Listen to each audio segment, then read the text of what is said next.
Տիկին Փոստանջյան, բարև ձեզ, շնորհակալ եմ եկաք տաղավար, մեր առաջին եթերն է այստեղ է եւ այսպես տարին սկսվեց, Նիկոլ Փաշինյանը իր շավը հայ առաքելական եկեղեցու դեմ նոր թափ է տալիս, Գրիգոր Լուսավորիչ եկեղեցի էլ գնաց է Անշավան Ժանգոչյանի կեղծ ծիսակարգին էր մասնակցում, տիկինն էլ միջայլոց այդ օրը առաջին անգամ դուրս եկել իր հետ այդ ծիսակարգի մասնակցելու, խնդրեմ Աստծուց ներողություններ խնդրում Փաշինյանը, մենակ չես, հետո հիշում էր այդ հայտնի իրենց հիշում եք, մի քանի տարի առաջ երգ ունեին, Աստծուն էր ասում,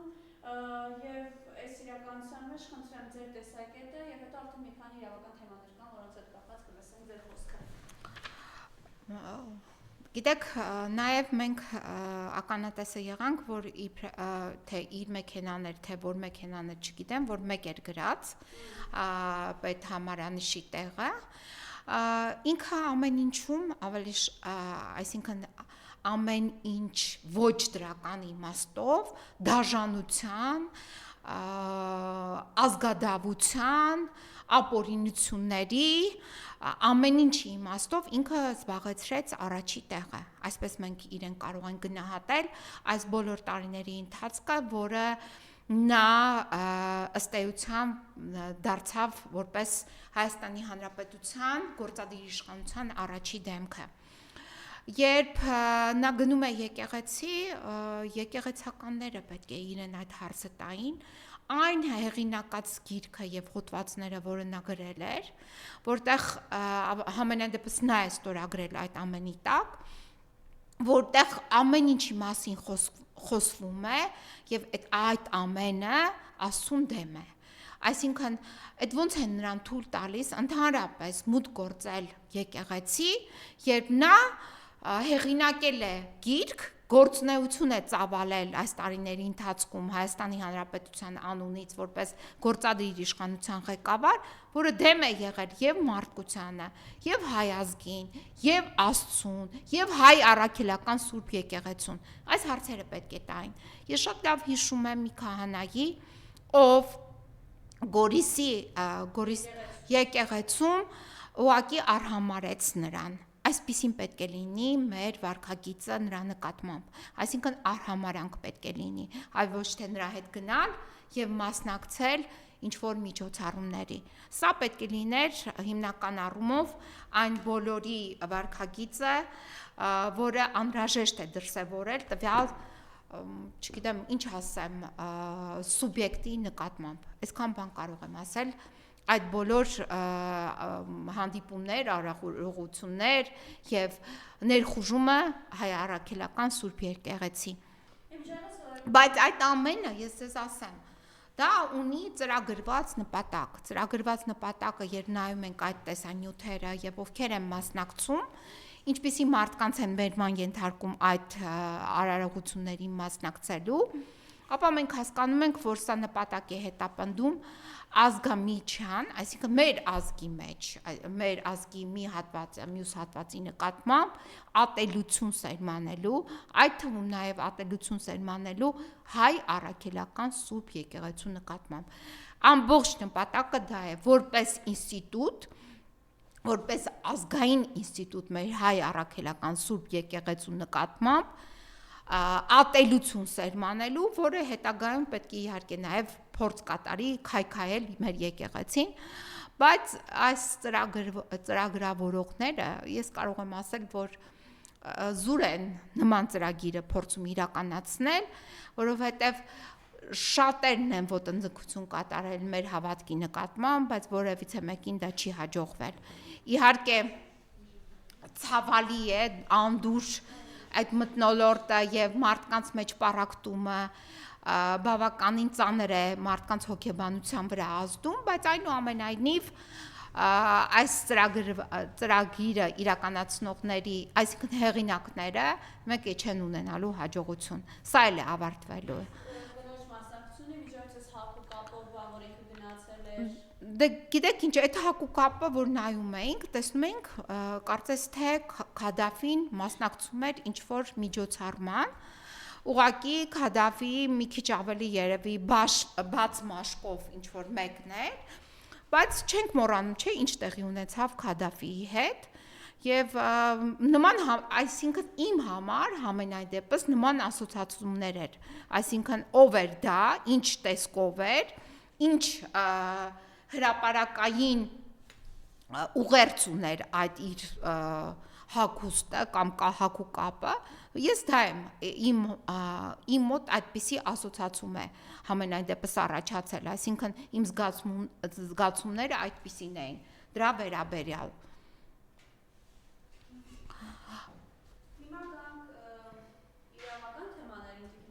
Տարին սկսել է և գիտեք իրենք ամեն անգամ նոր թափ են տալիս քաղաքական հետապնդումներին։ Գիտեք, որ մեր գործընկերները Նարեկ Սամսոնյանը և Վազգեն Սարաթելյանը կալանավորված են և ևս 3 ամսով կալանքը երկարաձգվել է։ Նարեկ Սամսոնյանը իրականում դիմում է Ծայրանի հետ քայլի, հացադուլ է հայտարարել և 3 փաստաբանը նշեց, որ վերջինիս տեղափոխել են բաժիչ խուց, կարծր։ Հիմա պետք է խնդրեմ այս մասով ձեր խոսքը։ Նախ տեղեկացնենք հանրությանը, որ որտեղ է պահվում Նարեկ Սամսոնյանը։ Այն հանրահայտ Արմավիր քրեակատարողական հիմնարկում, որտեղ պահվում էր Արմեն Գրիգորյանը, որտեղ պահել էին Ստեփան Սամվելյանին, որտեղ պահել են բազմաթիվ կալանավորների, ովքեր մահացել են այդ կալանավայրում։ Այսինքն մի կալանավայր, որը հանրահայտ է, այդ իր ղեկավարությունը հանրահայտ է այնպիսի դեպքերով, այսինքն այդ դեպքերի պատասխանատուները հենց կալանավայրի ղեկավարներն են, անմիջական պատասխանատուները կալանավայրի ղեկավարն է, ապա Ծովին Արտադևոսյանը, ապա նաև անմիջական ղեկավար Սրբուհի Գալյանը, այսինքն վերևից ներքև ենք իջնում, Տիկին Սրբուհի Գալյան, մեկ անձ, ով պատասխանատու է Արմավիր քրեակատարողական հիմնարկում տեղի ունեցող ապօրինությունների և անօրինականությունների համար, երկրորդը դա Ծովին Արտադևոսյանն է, Տիկին Սրբուհի Գալյանի ընկերուհին, և երրորդը այդ Արմավիր քրեակատարողական հիմնարկի ներկայիս պետ Գարիկ Ծատուրյանը։ Ուրեմն մենք հասկանում ենք, որ այս քրեակատարողական հիմնարկները ոչ թե նրա համար են, որպիսի դատական ակտի հիման վրա պատշաճ կարգով ապահովեն մարդուն անազատության մեջ պահելը, այսինքն այդ ազատությունից զրկված անձին մարդկային պայմաններում պահելը, այլ ընդհակառակը այս կալանավայրերը ըստ էության դարձել են պատժիչ, այսինքն նախկինում էլ են եղել, այո, պատժիչ բնույթ են ունեցել, բայց այնուամենայնիվ այն իրավական համակարգը, որը ընդունված է Հայաստանի Հանրապետությունում, այդ իրավական համակարգի ներքո սրանք չպետք է լինեն պատժիչ կազմակերպություններ, այլ պետք է լինեն ուղղակի կազմակերպություններ, որտեղ պահվում են մարդիկ, ովքեր զրկված են ազատությունից, բայց միայն նրանք զրկված են ազատությունից, մնացած բոլոր իրավունքները, հիմնարար իրավունքները, նրանք իրավունք ունեն իրացնել, եւ այդ հիմնարար իրավունքների իրացումը առաջնահերթ պարտականությունն է Տիկին Սրբուհի Գալյանի, ապա Ծովին Արտադևոսյանի, ապա նաեւ քրեակատարողական հիմնարկների պետերի ղեկավարների։ Հիմա մենք ինչ ենք տեսնում Արմավիր քրեակատարողական հիմնարկում։ Այս Գարիկ Ծատուրյանը պատշաճ կարգով չէր ապահովել օրինակ իմ պաշտպանյալ Ստեփան Սամվելյանի բուժօգնության իրավունքը։ Հետևաբար այդ ամենից հետո Ստեփան Սամվելյանի առողջական վիճակը կտրուկ վատացել էր եւ նրան տեղափոխել էին հիվանդանոց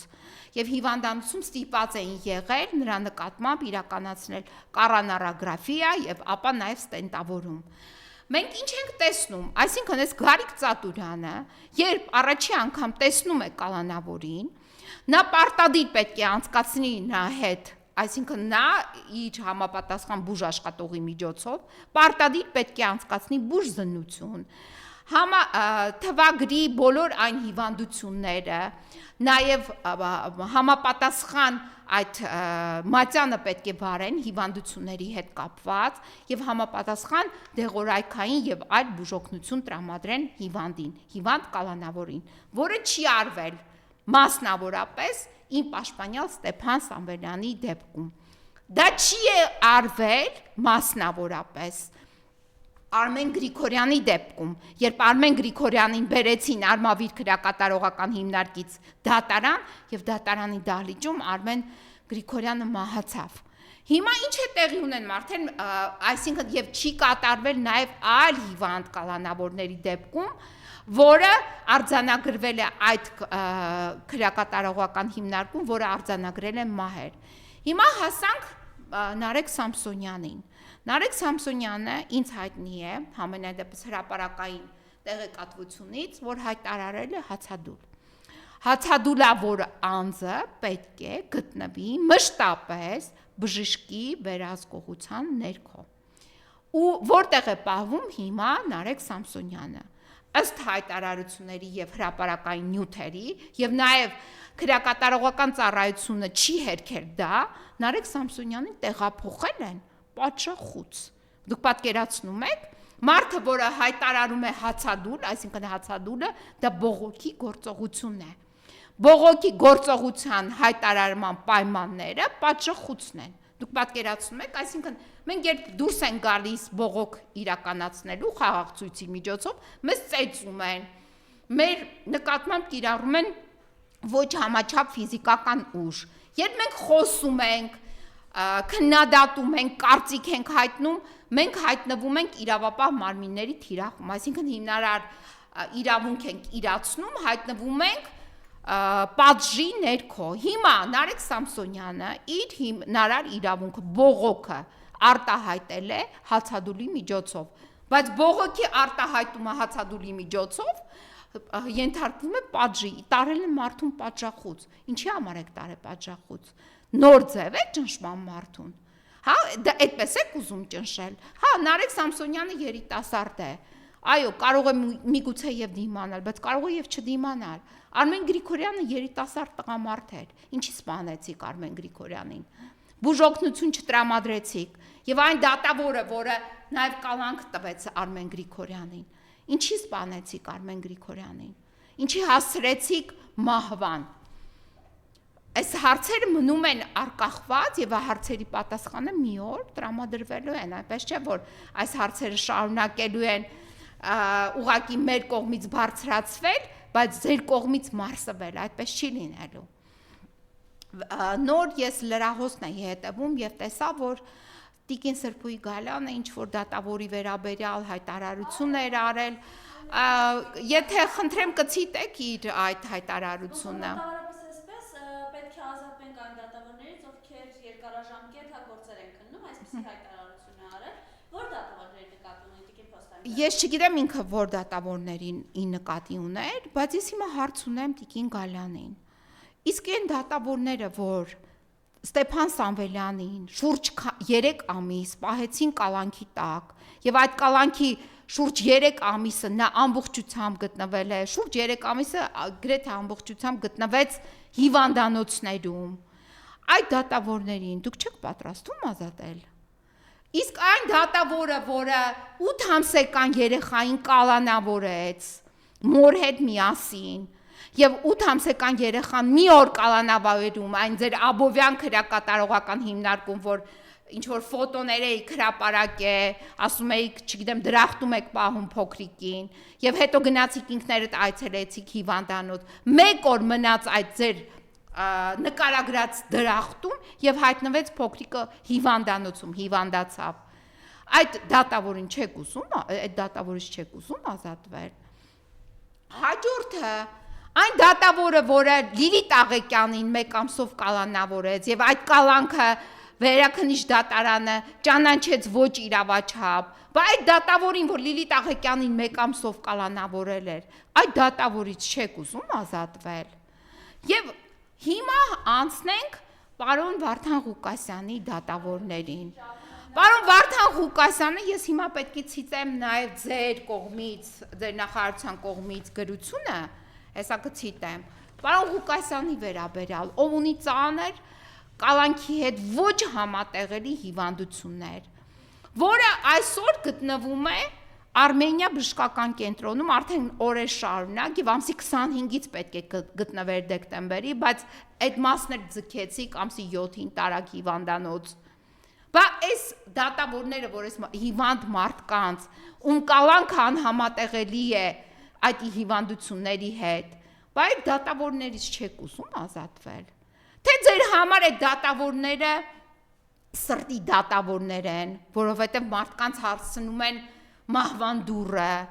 մարդկանց հասցնում են հոսպիտալացման, թե դրանք ձեր սրտի դատավորներն են։ Մենք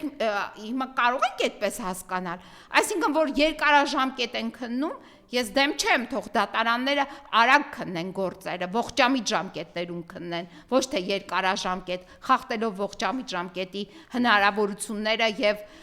պարտադրանքը, պարտադիր լինելը։ Ես դրան կողմ եմ, որ ողջամիտ ժամկետներում քննեն, բայց առաջնահերթ է այն դատավորներից ազատվելը, ովքեր մարդկանց մահվան են հասցնում, ովքեր մարդկանց առողջությունը քայքայում են, բայց այդ մասին դուք ինչի եք լռում, թե դատավորները ձեր սրտի դատավորներ են, դուք նախընտրություն ունեք այդպիսի դատավորների նկատմամբ, այնպիսին, ովքեր որ ողջամիտ ժամկետներում չեն քննում գործերը։ Հիմա անցնեմ ձեր կողմից ինձ ուղված ձեր Հայաստանի Հանրապետության Արդարադատության նախարարության ձեր ընկերուհու քրեակատարողական ծառայության պետի աշխատակից Արայիկ Ավետիսյանի գրությանը։ Ուրեմն գրությունը ինձ ուղղվել է 08/01/2026 թվականին։ Սա հնարավոր է մենք ցույց տանք, որ գրության մեջ 2026 թվականն է գրած եւ ընդհանրապես ձեր կողմից ղեկավարվող Արդարադատության նախարարության այս թերի վարչարարության վերաբերյալ եմ ես ուզում խոսել, ոչ միայն թերի, այլ նաեւ բացարձակ որակից զուրկ վարչարարության վերաբերյալ։ Ուրեմն ինչ է գրում այս պարոն Արայիկ Ավետիսյանը։ Հարգելի տիկին Փոստանջան, ուրեմն նորից եմ հիշատակում 08/01/2026 թվական։ Ի պատասխան ձեր սույն թվականի դեկտեմբերի 26-ի։ Պարոն Արայիկ Ավետիսյան, տիկին Ծովինար Թադևոսյան, տիկին Սրբույի Գալյան, ես հասկանում եմ դուք չգիտեմ, ծանրաբեռնված եք, ուզում եք ազատվել ինչ-որ մարդկանցից, ինչ-որ դատավորներից, բայց այս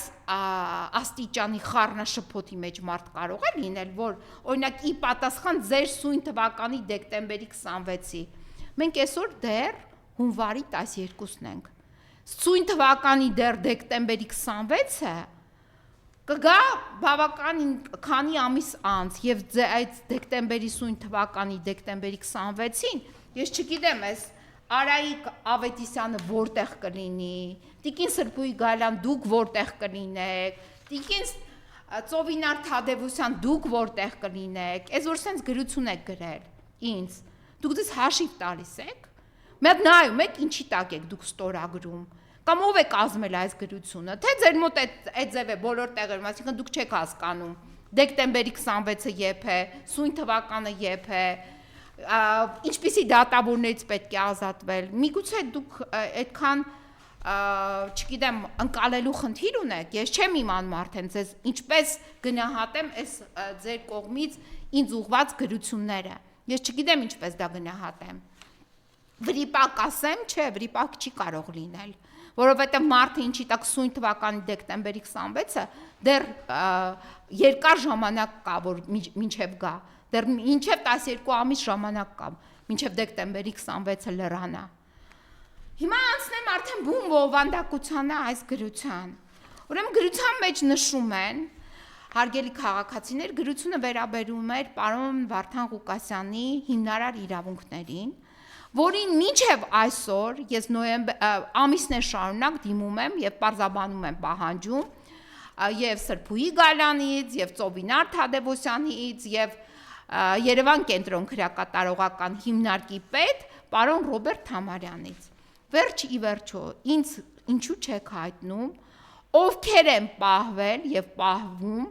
այս պահին իհարկե պարոն Ղուկասյանը գտնվում է հիվանդանոցում, ովքեր են պահվել պարոն Ղուկասյանի հետ նույն խցում։ Ես հարցադրում եմ բարձրացրել ձեր առջև։ Արդյոք նրա հետ պահվում են դատապարտված անձինք, որը օրենքի պահանջով չի թույլատրվում։ Այսինքն դատապարտվածը չի կարող պահվել ոչ դատապարտված անձի հետ։ Ինձ մինչև այսօր դուք այդ պատասխանը չեք տրամադրել։ Հիմա պետք է ցիտեմ հարգելի քաղաքացիներ, թե ինչպիսի օրենքի խախտումներով է պահվում պարոն Ղուկասյանը Երևան կենտրոն քրեակատարողական հիմնարկի խցում։ Ուրեմն այստեղ իրենք գրում են ինձ, նշում են, որ սանհանգույցը առանձնացված է նրբատախտակով, իսկ դրան մասը պոլիէթիլենային վարակույրով, խցում արկա են պատուհաններ։ Դուք պատկերացնում եք, այսինքն խուցը 15 քառակուսի մետր է, սանհանգույցը դա նշանակում է ունիտազը, տուալետը։ Տուալետը առանձնացվում է պոլիէթիլենային վարակույրով։ Եվ պոլիէթիլենային վարակույրով, այսինքն այն ինչ որ մենք ասել ենք վարակույրը, պոլիէթիլենային վարակույրը օրենքով սահմանված չէ։ Սանհանգույցը պետք է լինի առանձնացված, բնակելի տարածքից, ուտելու տարածքից, քնելու տարածքից, պետք է առանձնացվի։ Իրենք ընդունել են, որ իրենց սանհանգույցը պոլիէթիլենային վարակույրով է առանձնացված։ Դուք պատկերացնում եք, օրենքի խախտումով սրանք ինձ պատասխան են տրամադրում եւ ասում են ամեն ինչ օքեյ է եւ ամեն ինչ օրենքով նախատեսված է եւ նորմալ է, որևիցե մեկը կարիք չկա, որ ենթարկվի պատասխանատվության։ Այս Ռոբերտ Համարյանին չպետք է ենթարկենք պատասխանատվության։ Տիկի Ծովինար Թադևոսյան, այդ որ իմ վերաբերյալ բողոքներ էիր գրում Հայաստանի Հանրապետության փաստաբանների պալատին, բայց Ռոբերտ Համարյանի նկատմամբ չեք ուզում պատասխանատվության կանչելու գործընթաց սկսել, որ պոլիէթիլենային վարակույրով անջատված է ունիտազը։ Ձեր տանը այդպես եք, դուք անջատել ձեր ունիտազը պոլիէթիլենային վարակույրով է, դուք այդպիսի սանհանգույցից եք օգտվում։ Տիկին Սրբույի Գալյան, ձեր տունն էլ է այդպես։ Կարող է մարդիկ կան, որ իրենց տներում է, բայց պետության կողմից ֆինանսավորվող հաստատությունում, որտեղ պահվում է ազատությունից զրկված կալանավորը, այսպիսի պայմաններում օրենքով նախատեսված չէ, օրենքով նախատեսված է առանձնացված սանհանգույց։ Հիմա անցնենք մյուս հարցին, բա ասում եք, որ կալանավորը, գիտեք, կարող է զանգահարել թեժ գծին եւ դժգոհություններ հայտնել։ Լուրջ եք ասում։ Կալանավորը այդ քանի անգամ կարող է զանգահարել թեժ գծին եւ իր խնդիրների մասին բարձրաձայնել։ Կալանավորը հիվանդ է, կարիք ունի բուժօգնության։ Ով է պատասխանատու այդ բուժօգնության համար։ Դուք գիտեք դրա պատասխանը։ Ես ձեզ ուղարկել եմ համապատասխան նախադեպերը մարդու իրավունքների եվրոպական դատարանի, որպես ուսուցողական նաև ձեռնարկ, որպեսզի ուսումնասիրեք եւ գոնե առնվազն դրանով առաջնորդվեք, դա էլ չեք արել։ Ասում եք կարող է զանգահարել թեժ գծին։ Այսպես եք, հա, պատասխանում։ Այսինքն սույն թվականի դեկտեմբերի 26-ին կալանավորը կարող է իմ ուղարկած նամակով զանգահարի թեժ գծին։ Այսպիսի գրություններ են հարգելի հայրենակիցներ, այսպիսի գրություններով են պատասխանում, պատկերացրեք փաստաբանին, ես պատկերացնում եմ քաղաքացիներին ինչպես են նրանք պատասխանում, ինչպիսի գրություններով, ինչպիսի անորակ վարչարարություն են իրականացնում եւ ինչպիսի անորակ գրություններ են նրանց տրամադրում։ Այսինքն զրո վարչարարություն։ Նախկիների ժամանակ էլ կային, այո, ահա սարսուր երևույթներ, բայց առնվազն վարչարարությունը, որը կարող է իրականացվել այս կարգի վարչարարություն, այս կարգի վարչարարություն, որ կպատասխանեին, որ զանգահարեք թեժգից բուժօգնություն ստանալու համար, նման բան չի եղել։ Հիմա անցնեմ հաջորդին, այս Արմավիր քրեակատարողական հիմնարկի նորից պետի գլուխգործոցին, եւ պետք է խնդրեմ, որպեսզի նաեւ այդ գլուխգործոցների կողմից այդ դեպքի հետ կապված, որ Սևազգես մի տղամարդ ինձ ապօրինի պահանջներ էր ներկայացնում, այդ ապօրինի պահանջ ներկայացնող տղամարդին նաեւ ցուցադրել։ Ուրեմն ինչ է անում այս Արմավիր քրեակատարողական հիմնարկի պետը Գարիկ Ծատուրյանը, հեռախոսս վերցրել է, Ահա, հիմա տեսեք։ Այսինքն դեռ չկարելի որն է, ես հիմա ֆիքսում եմ ձեր ապօրինությունները, որ բանալի չկա պահարանների վրա, չգիտեմ ինչ եմ պահարանում։ Այո, այս տղամարդը, ուրեմն այս տղամարդու պարզելու փոխարեն, ով է այս տղամարդը, ով ինձ ներկայացրել է ապօրինի պահանջ, ով գողացել է ըստ էության իմ հեռախոսը եւ չի վերադարձրել, հերիք չի չեն վերադարձրել, նաեւ ընդունել են քրեակատարողական այս հիմնարկի ծառայողները, այս Գարիկ Ծատուրյանը, որ մտել են եւ իմ հեռախոսի մեջ փորփրել են, նման հայտարարություն են նրանք տարածել, որի իրավունքը նույնպես չունեն, այսինքն ցանկացած թվային խուզարկություն պետք է տեղի ունենա միայն եւ միայն դատական ակտի հիման վրա։ Դուք ով եք, որ մտել եք իմ հեռախոսի մեջ, հերիք չի վերցրել են ապօրինաբար, մի հատ էլ մտել են հեռախոսից մեջ։ Ուրեմն այս դրանք բողոք են ներկայացնում իմ վրա, ես դրանց որոշումների իհարկե նաեւ վարչական դատական կարգով բողոքարկելու եմ, դա միանշանակ է, բայց հերիք չի այդ որոշումները կայացնում, մի հատ գրություն են գրում լրացուցիչ Փաստաբանների պալատին, բայց ես ապշում եմ, որ Փաստաբանների պալատը այդ գրությանը ընթացք է տվել։ Եվ առ երևույթ, խնդրում եմ Փաստաբանների պալատ, նաև հիմա է ձեզ եմ արդեն ձեր նկատմամբ եմ ես բողոքներ նաև ներկայացնում։ Ինձ պարզաբանեք, այս տղամարդը, այս սևազգեստը, որը ցույց տվեցինք, ով է այս տղամարդը, մինչև հիմա ես չեմ ստացել ձեզանից պաշտոնապես պատասխան, որ ես բողոքել եմ եւ այս սևազգեստ տղամարդու նկատմամբ, որ իմ նկատմամբ ինչ է տեղի ունեցել Արմավիր քրեակատարողական հիմնարկում, իսկ մինչ այդ նաեւ բողոք եմ ներկայացրել, թե ինչ է տեղի ունենում Երևան կենտրոն քրեակատարողական հիմնարկում, իմ որպես փաստաբանի իրավունքների իրացման նկատմամբ, այսինքն իրավունքներ, որոնք իրավունքների ոտնահարում, որոնք նախատեսում են նաեւ հանցակազմեր, եւ այդ մասին ես արդեն ամիսներ շարունակ ձեզ բողոքներ եմ ներկայացնում, բայց ուր են այդ բողոքների հետևանքները, այսինքն ուր են այդ իմ ներկայացրած բողոքների պատասխանները, ես ձեզանից պատասխան չեմ ստացել։ Ուր են, այսինքն սենց տղամարդիկ կարող են Արմավիր քրեակատարողական հիմնարկներում հարձակվել փաստաբանի նկատմամբ գործել հարձակում, հարձակվել փաստաբանի վրա, եւ Փաստաբանների պալատը պետք է լռի այս իմ առումով, բայց չէ, հաջողացնի ում Սրբույի Գալյանին, Սրբույի Գալյանի կողմից ուղարկված այս անհիմն ինչ որ գրությանը հաջողացնի, ասի որ նախաձեռնում են Գարիկ Ծատուրյանի գրության հիման վրա կարգապահական վարույթ, պարզելու առերևույթ, այսինքն այդ ինչն եք ուզում առերևույթ պարզեք։ Մի հատ ինձ կբացատրեք առերևույթ ինչ պետք է պարզի կարգապահական հանձնաժողովը։ Այն կարգապահական հանձնաժողովը, որը իմ պաշտպանյալ տուժող հանդիսացող Լիլիթ Աղեկյանի իրավունքների հետ կապված ակնհայտ անարդարացի որոշում կայացրեց, որը մեկ այլ անձի փաստաբանի նկատմամբ, այլևս հանգուցյալ Ռազմիկ Շիրոյանի նկատմամբ որոշում կայացրեց ակնհայտ անարդարացի, որը վիճարկվեց վարչական դատարանում եւ վարչական դատարանը ճանաչեց Փաստաբանների պալատի որոշումը ոչ իրավաչափ, այդ կարգապահական հանձնաժողովին եք ուզում ուղարկեք, այն կարգապահական հանձնաժողովը, որը Նիկոլ Փաշինյանի փաստաբանի կողմից իմ նկատմամբ գործած հարձակումը ճանաչեց օրինական, այդ հանձնաժողովին եք ուզում ուղարկեք, ինչի համար։ Ինձ հետաքրքիր է այս ոնց է էլի լինում, որ այսպիսի խտրական մոտեցում է իմ նկատմամբ, այն փաստաբանի պաշտպանի նկատմամբ, ով իրավազուրկ քաղաքացիներ է պաշտպանում,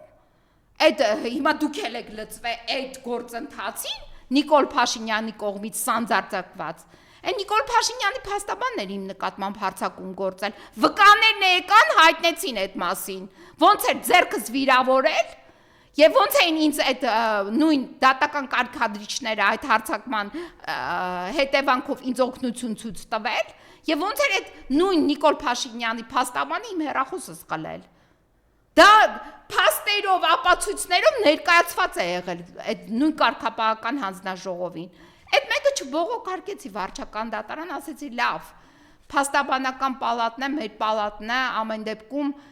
ես արտոնագիրը ստացել եմ այդ փաստաբանական պալատում 30-րդ համարն եմ եղել։ Այսինքն այդքան տարիների փաստաբանական նաև ստաժ ունեմ։ Այդ դուք հիմա հավաստի եք համարել առ երևույթ Գարիկ Ծատուրյանի այդ դիմումը, Գարիկ Ծատուրյան, որը քանի հատ մահ է տվել իր քրեակատարողական հիմնարկում եւ իմ կողմից ներկայացված ապացույցը, այս տեսաձայնագրությունը